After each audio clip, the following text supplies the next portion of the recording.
Good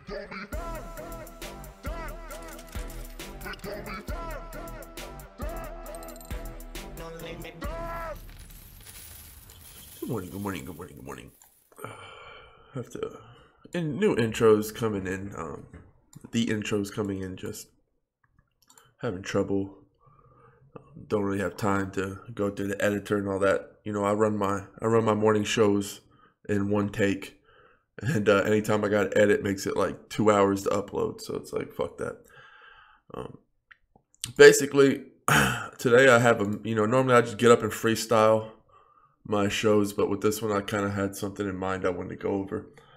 So basically, it's going to be a mini show, two-parter.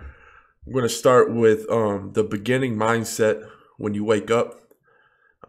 My mindset, at least, this is what helps me. And then I'm going to go into a basic lure setting video for anyone that might help. So basically, when I wake up in the morning, I can feel a number of ways. Like this morning, I woke up and I had a lot of anxiety, and it's unwarranted, it's unnecessary. But no matter what, every human being is going to have anxiety. That is hardwired into us because we're not far removed from the Congo. Like we're not far removed from the jungle where we had to survive. And if there was something rattling in the bushes and we didn't have that anxiety at all times, meaning always on our toes, always cautious of everything, we wouldn't have lived to be where we are today. And that is hardwired into us. And like I said, we're not far removed from that. We advance very quickly as a species, and it takes time to evolve. So we still have primitive instincts in us that are underlined and they run all day. And the thing about it is people never really learn. Because I don't want to be a dick, but back in the Congo days, like if you were weak, you died. It's just that simple. I mean, if you had a handicap, if anything was wrong with you, you're probably going to die. That's just a brutal thing. But there's a lot of people where, as a species, and that doesn't mean you're weak or strong, right? That's all relative. I'm just getting to the point of why we feel the way we feel. So basically, now we have a lot of people. And basically anyone can survive, right? Anyone can survive. And this has just been compounding. And what this has led to is people who aren't able to control emotions as well, right? So this anxiety, instead of being like a tool, it's a curse. So what I do is sometimes I'll wake up and I might have some of this anxiety, or I might have some of this bad feelings that I don't like. And like a lot of people I've noticed, like when I talk to my friends or when they come to me, they just go about their day. They don't even check it. So I kind of look at that as like, okay, you have like this smooth table and you have like a hole in the middle and you have this ball, and like the ball has to be in center, right, for everything to work. But yet some people's ball be all the way to the left, some balls people be all the way right. So it's not aligned where it needs to be. And then they'll just go about their day, go about their life, never really aligning that ball. And that's a really big issue. That's a really big thing, because I would be a fucking psycho if I didn't align myself every morning. It has to happen. It's kind of like as simple as brushing your teeth. It is absolutely 100% necessary to align. I mean, I don't like to say chi because people get like a different, they think of karate and stuff. But like basically just like your inner, you have to kind of front your emotions. You never run away from them, right? Because they'll chase you, right? So when I wake up, it's like meditation is the first thing. Meditation cures anything. That's like a numbing shot, right? So any kind of pain, any kind of emotion, any kind of trauma, if you're ever feeling overwhelmed, meditation, first thing. All meditation is the simple basics of it is the breathing in, breathing out, and I like to picture light going in and then blowing out light, kind of like a dragon. Right? And then you get the imagery, right? That's what I do, right? You fucking pick yourself as a dragon. Like anything you can create in your mind. When you're creating, you're not thinking, right? You're in the motion, you're flowing, right? When I'm talking right now, I'm not thinking. This is all flow. That's the thing. When you create, this is meditation for me. When I say I meditate 99% of the day, people don't realize I'm always in flow. I only use my brain to think when it's time to think. There's a lot of times in life when you don't need to think. You don't need to think 90% of the time.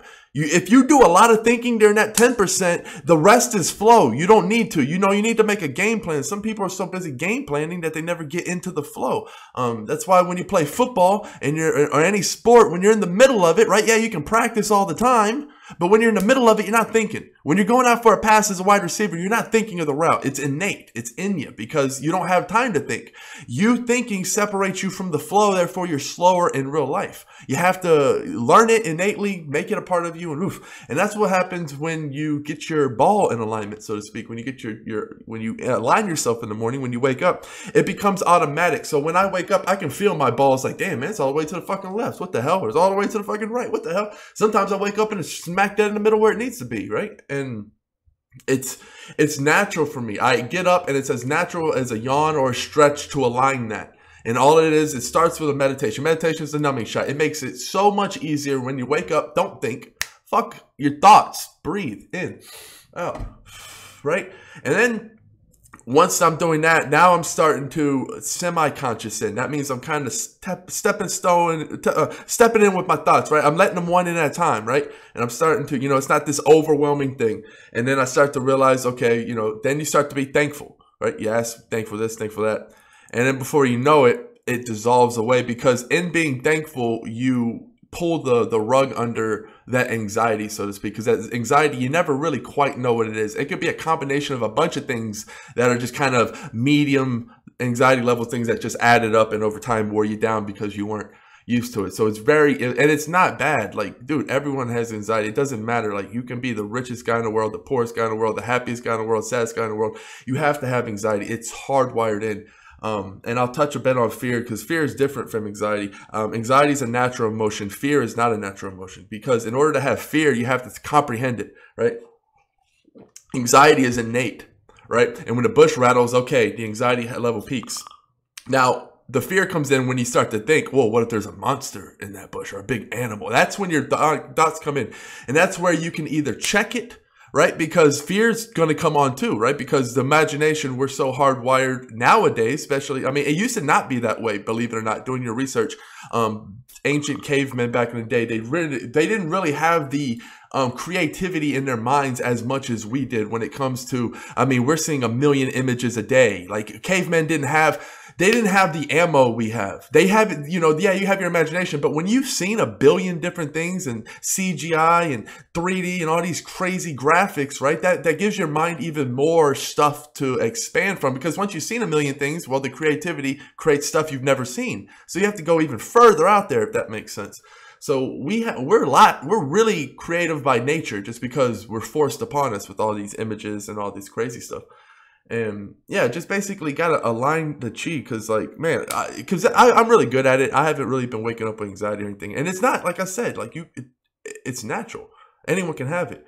Some people go to, get pills for it or whatever. It's very simple fix in the morning. You got to get in the morning, though, because it's like not drinking your water in the morning. If you don't get it in the morning, then it compounds all day and then you're fucked. Then it's really hard. And then you have to go into like a hardcore, 15-minute meditation session to really get out of that. And I just highly advise anyone out there who's like, what the fuck is this guy talking about, to just really be aware of that in the morning next time. And that's the same thing. You don't want to wake up too happy. I know that sounds crazy, but these are exhausting things. You got to be centered. So like anxiety would be all the way to the left. Well, if I wake up super happy, that means my ball's all the way to the right. That's not good.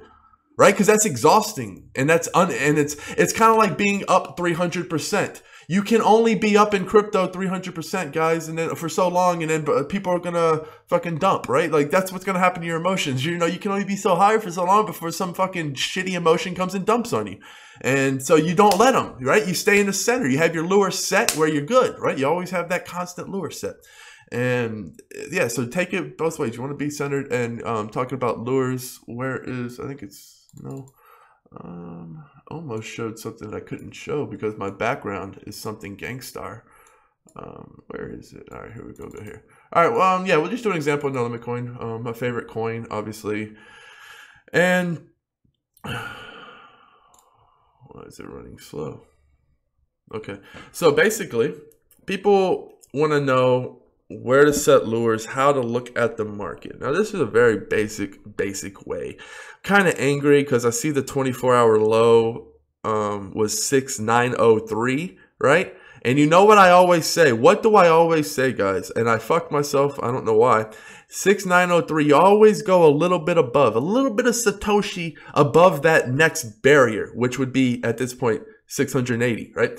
So, you know, I should have went 903, 902, something like that. But I went the straight 9, right? You see right here, the 609, 69 right here. And it just missed. 4 Bitcoin, just missed. So that's a shame. I woke up with a little bit, but whatever. You know, I just get it and get it out of this account. Keep as much Bitcoin on here as possible that I need. But yeah, you know the rules. You don't want to be packing on... You don't want to be packing too much on YoBit all the time. All right, so basically, we're going to get down. So what's the first thing I like to look at when I'm going to be setting lures? Okay, so obviously, we're looking at this. You can go 24 hours, you can go 7 days. You know, you can kind of see the patterns. It's looking like a nice, just kind of little hillside mountain thing forming. Very nice month. All that's not really that important. Last 24 hours. Looking at the highs, looking at the lows. Now, what's another important thing? You want to look at where the dumps are. You see these lines? Now, these lines are either pumps, right? The pump right there where you see, that means it went really, really high, and then some guy was like, fuck this, and took profit, or I can't say, I don't know why I say that word. Some person made a move. That's what we're going to call them. They made a move at the top. And when it went on this pump, so you can see that. And then the opposite is like this, where this guy dumped and then it corrected real quick. So you want to look at how many lines there are, right? Because if there's a lot of dumping lines, if you see a lot of these lines, then and you want to look at them, it's like, okay, this one went from 68 to 74. Okay, interesting. 72 to 7,000. That's not really a dump. You know, I don't really call it a dump if it only goes down a couple hundred, like, you know, 5%.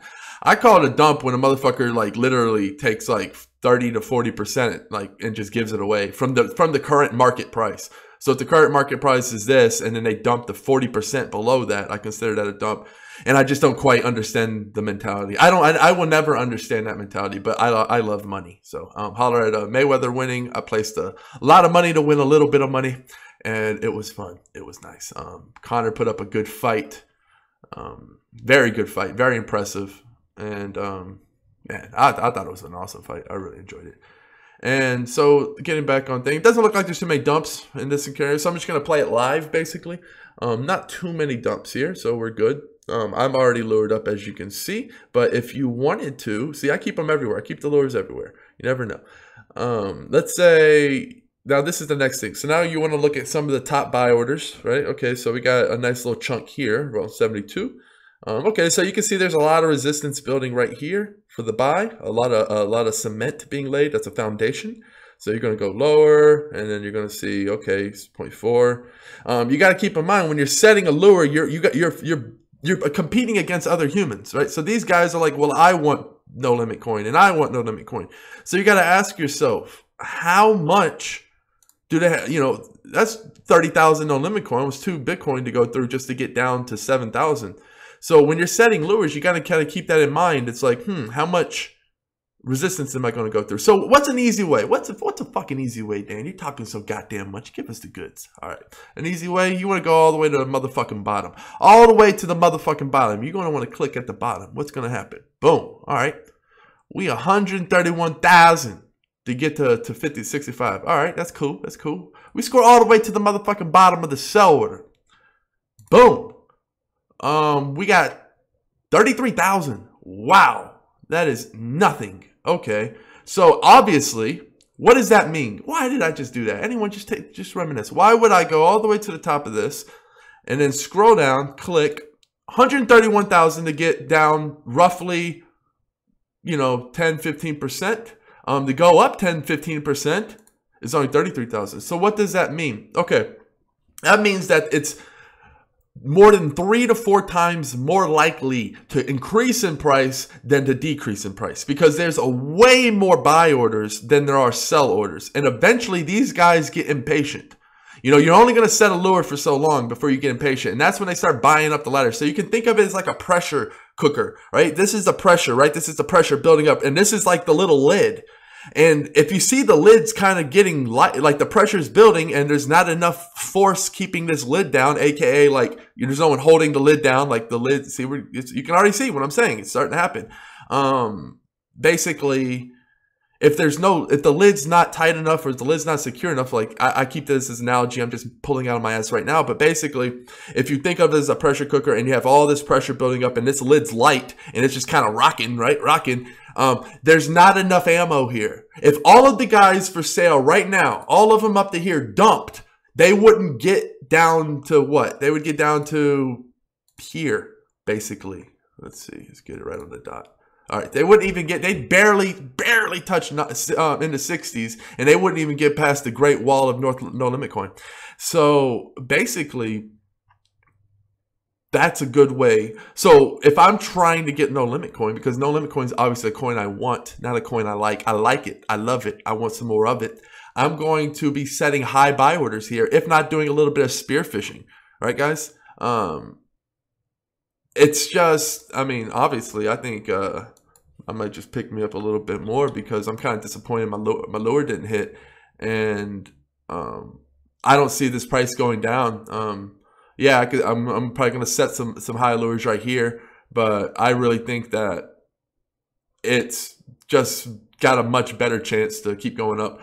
And that's what I like to do, man. I just like to scoop up thousands of No Limit Coin when I can, and you know, just keep them in my hot wallet to send out to people, and to just, you know, keep things flowing nicely. I'm always investing in my investments. That's the thing, man. You can't be greedy in life. Like, if you have wealth, you gotta let it flow. You can't be greedy, because when you're greedy, you're locking yourself out. Like, what's sharing love, but then you have the whole community making the coin better, right? So every coin I send out to help people is helping the whole entire No Limit Coin. So everyone who's involved, it's helping. And that's a shame. I just bought 1,000 and then this guy sold 1,000.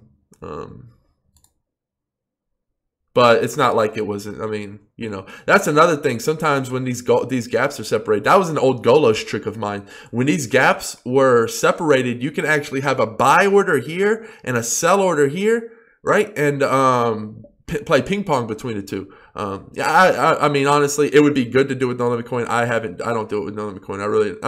I'm more of a collector of No Limit Coin, not really a seller.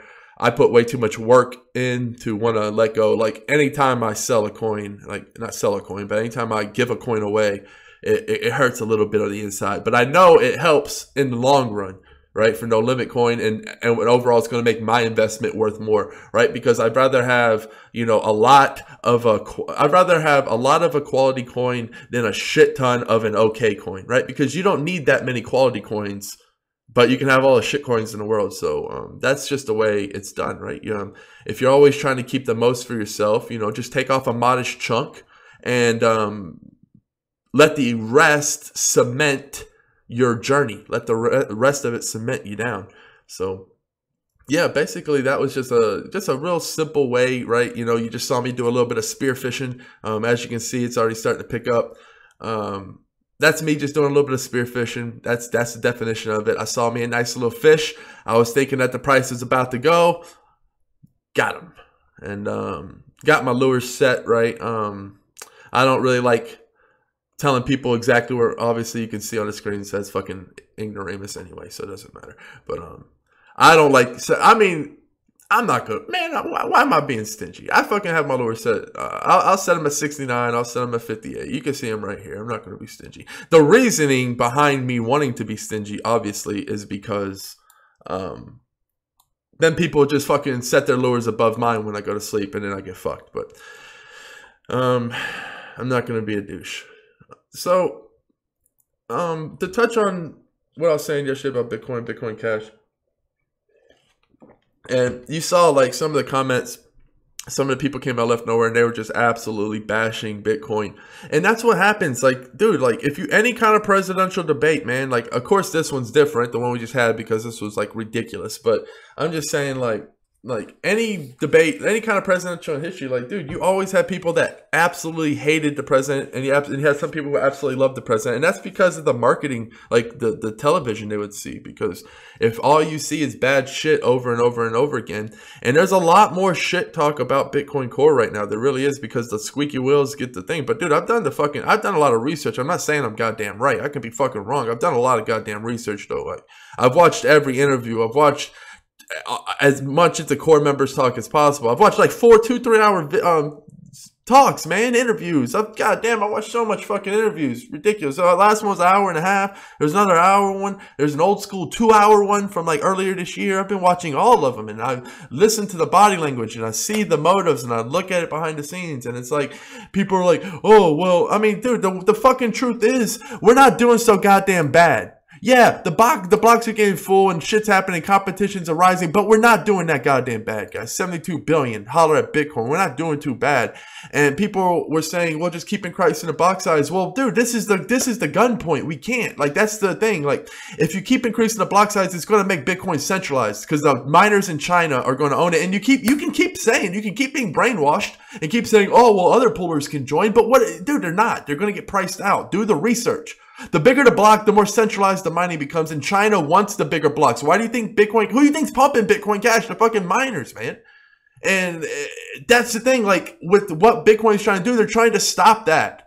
They're not, like, I understand the white paper and Satoshi's dream and all that, but I'm pretty sure Satoshi didn't want a Chinese, fucking controlled, monopolized Bitcoin.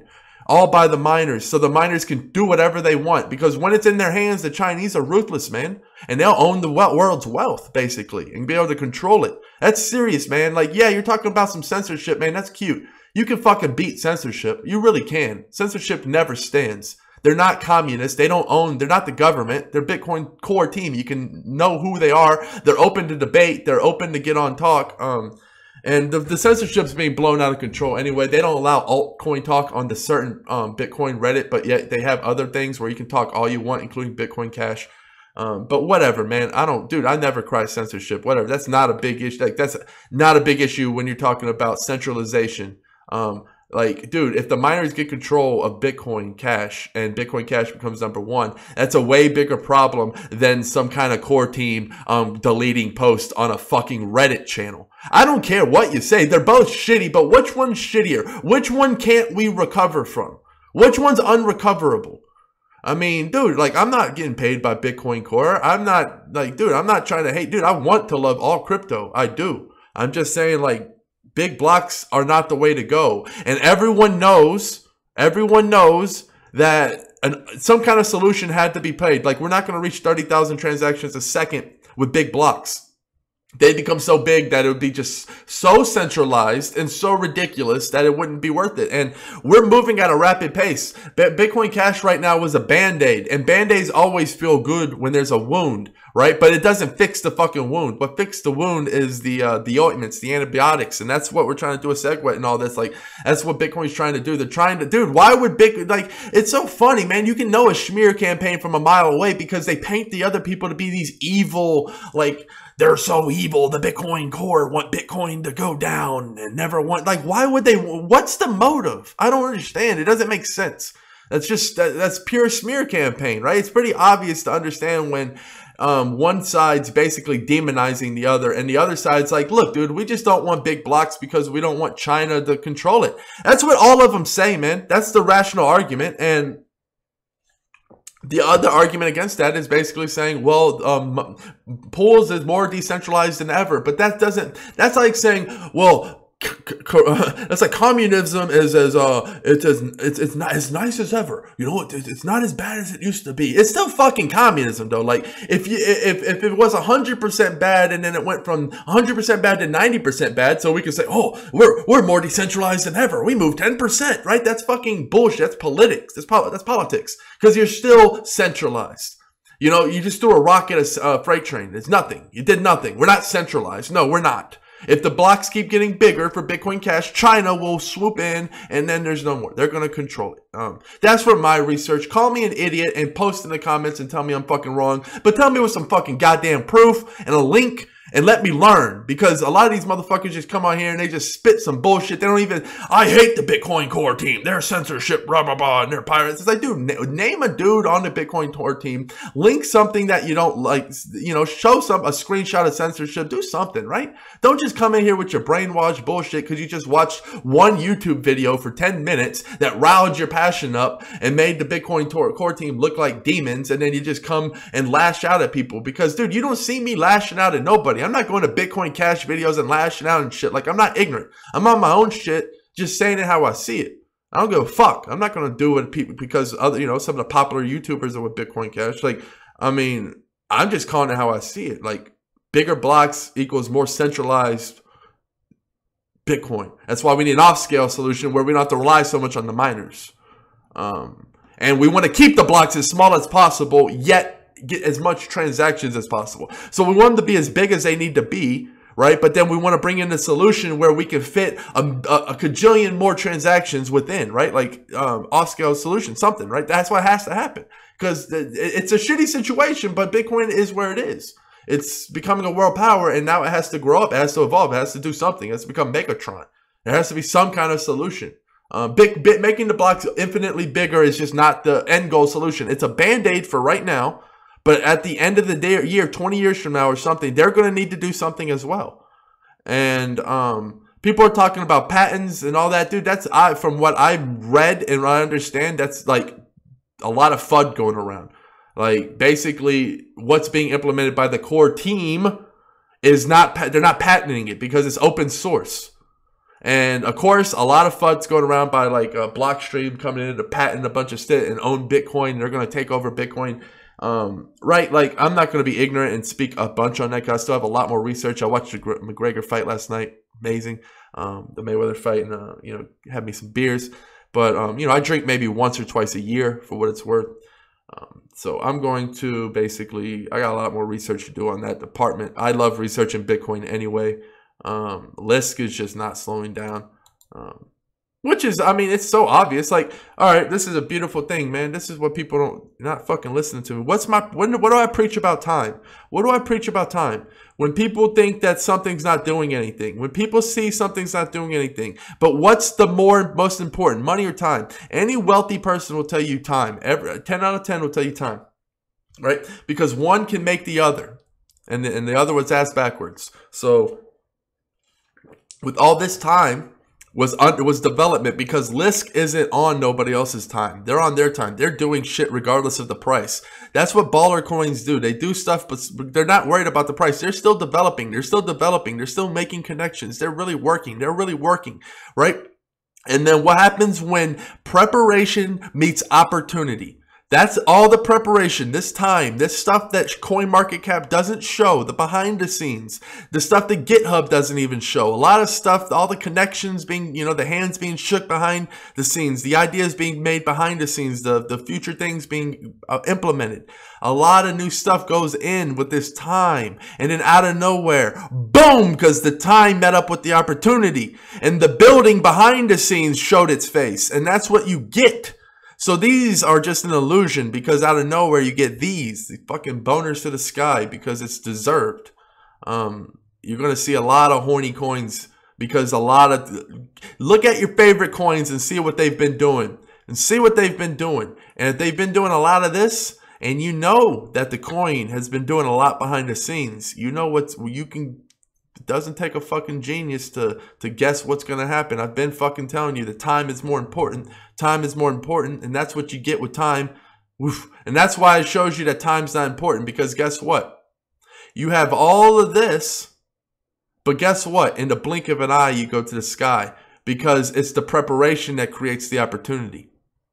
And this is what happens, because this is when time, because that's when you don't need time, because your preparation skyrockets you. And you can get done in 1 or 2 days what you didn't get done in a year. And that's the funny thing about preparation. Yeah, I mean, look, like I said, man, you know, it doesn't take a genius to see when something's about to pop off. You can see that there's a lot more buyers than sellers right now. And you're about to see what's really funny. A lot of people don't understand. A lot of this coin is locked up and held by a bunch of whales where, you know, I mean, it's going to be a very interesting thing, man, because we have a coin. We're opening up the first fantasy sports platform worldwide. And, dude, you're not going to see a large supply of coin. You're really not. There's just not enough. There's just 32,000 coins if you scroll all the way to the bottom. And then look at all the buys. More than 3. Oh, wow. Look at that. Almost 4 times that now. And we're about to be on Bittrex. We're about to be on Binance. All of these, a bunch of Asia things. Dude, there's just not enough coin, guys. It's just going to be stretched. This is a 550. Dude, this coin is, God knows how big this coin can get. I mean, there's just, the supply is not there. And the coin market cap is misleading. The coin market cap is misleading because, I mean, basically, if this coin right here, and if this all the way bought up all the way to $10, then the coin would be $10. But you can't say 10 times 200 million because there's not ever going to be that much on for sale. So the coin can reach $10 because there's not enough supply of it. And people want it, and it just stretches. So, I mean, it's just kind of weird when you think of it that way, how high it can really get, because basically, it's basically what it sells for last. And if there's, yeah, there might be X amount, but if there's not X amount for sale and there's X amount of people who want it, supply meets demand, the price absolutely booms. And, yeah, Blocknet has just been, holler at me, not you. He told me to get this as $8 back here. No, it was right here, about right here. I remember I made a little video about it. And I dropped enough to get me one of those fucking node things. I really like the project, but I mean, I really trust the dude's, he's usually right. And yeah, holler at him. That was nice. Random. So it's cool when you forget about a coin you have, and then you forget about it until it booms, and then you're like, oh yeah, I got me some Blocknet. I don't got me no motherfucking Lisk, but I got some Blocknet. I should add some Lisk just because I don't know. I'm a fan of those type of platforms. Like I want to get the Stratus, the Lisk, the EOS, the Ethereum, all that good stuff. I want to have. A lot of people shit talking Ethereum, saying that it's this and that, and that it's insecure and all this. I don't know, man. I've done a lot of research on it too. Vitalik, he's a beast. I know that it can be better, but man, it's just so, I don't know, man. It's just so widely used at this point in so many applications, and people keep on pointing to the congestion and all that. But man, people are, I mean, it's kind of annoying, man. I remember when internet first came out and 56K, and you had to fucking wait like 2-3 hours to see some titties on the internet because it took that goddamn long to load a picture. And now it's like, dude, fucking, you can get instant titties. And I was like walking outside, and I can see somebody frustrated at their phone because it was taking like 5 seconds to send. And I was like, dude, this, like, it was a little kid, obviously. And it's like, man, 5 seconds, like, people are so spoiled. It's like, you won't receive my instant message across the universe. It should be there instantly. Why am I waiting 5 seconds? It's like, dude, we used to have to fucking horse and buggy, and half the motherfuckers would die just to get your note across. And now we can just push a button and send it instantly. And that's how I feel with blockchain. And people are like, oh my God, I'm paying fees for Bitcoin and Ethereum is congestion. It's like, dude, we just have these like groundbreaking new technology that's just rapidly growing. It's like, dude, like, fucking give the guys a little bit of break. Like, they've got us this far. Have a little faith, right? And if you're not, then fucking make your own shit, right? Like, I mean, I don't know, like, everyone's got a mouthpiece, but I mean, Vitalik's out there doing it. He's out there, he's out here, and holler at Dan. People want to hate on Dan. He's out there, he's doing it. Like, it's easy to hate on the characters inside the arena, but it's a little different when you put on the helmet and go in there yourself and start taking an arrow in the back from some douchebag, and then somebody else comes and cuts you in the calf, and you don't see that shit coming. Shit's tough, and it's very easy to sit on the sidelines and just poke holes at these people really trying to make a difference. If you really listen to Dan talk, Dan of EOS, Dan L, basically, I mean, you could tell the dude's passionate. I don't know. I can pick up on things. Like, I can see through actors. It's just so, I understand a lot of people don't have that. It's a gift. I'm a poker player 9 years. But I was good at that my whole life, so that's what helped me be good at poker. But basically, I mean, the dude's passionate, man. That's why I like SafeX Dan. Like, you go back and look at the interviews, and I mean, the dude's got real fucking passion, and I can fuck with that, because all this is built by humans, man. All you need is some passion, and you get passion, just get the knowledgeable people in place, have that drive, anything's possible. So, yeah, man, I just hope I'm just going to keep it short right here. It's probably longer than I thought it was going to be, but, yeah, I hope that little old school lure video. Hey, go check out my stuff. Like, it's really easy to find, man. Like, I got, you can go look back in May and then June, July. You're gonna get a lot of good stuff, right? If you're starting out, you're beginning, you get to actually see the come up, right? It's like, yeah, it's right there. You don't even have to categorize it. Just go by the month. Just go by each month is like a year or a century. Like, each month in my shit is a completely different month. You see the radical growth each month.